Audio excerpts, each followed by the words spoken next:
Before we jump into Module 1, I'd like to explain the structure of our 40 minutes together and show you how to gain access to my free Google Classroom. You can either join from your phone through the Google Classroom app, which has a shockingly low rating by the way, or from your computer.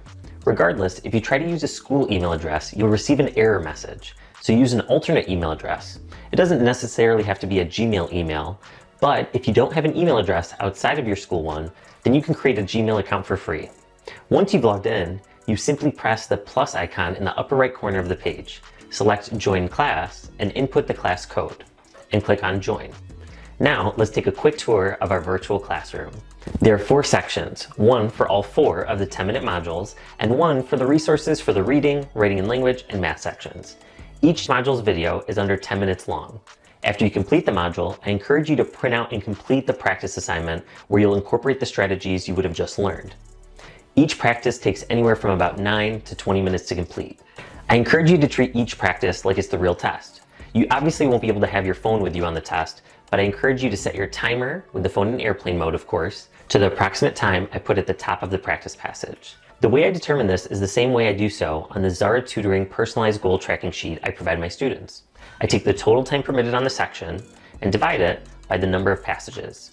For example, the reading section is 65 minutes long with 5 passages, so you get about 13 minutes per passage. You can then grade your practice through the answer explanations I provide you. You can determine your projected score on the full section through the 1-minute video I provide you in which I guide you through the process. The conversion chart I'll be using for each practice will coincide with the practice test the questions are from. Each scale is slightly different due to a process College Board refers to as equating, which is kind of like a predetermined curve based on their perception of the level of difficulty of each section.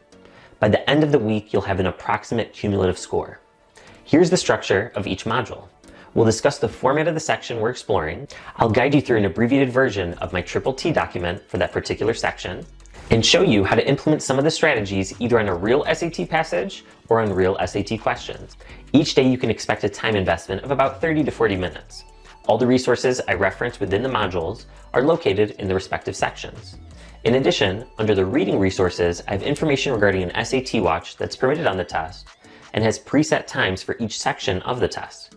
I include a 2.5-minute tutorial on the watch, an article you can show the proctor on the day of the test so they know it's permitted, and instructions on how to customize the watch to any other standardized tests, like an AP or IB exam.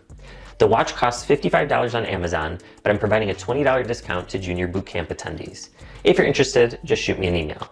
Without further ado, let's jump right in. I'll see you in Module 1, the reading section.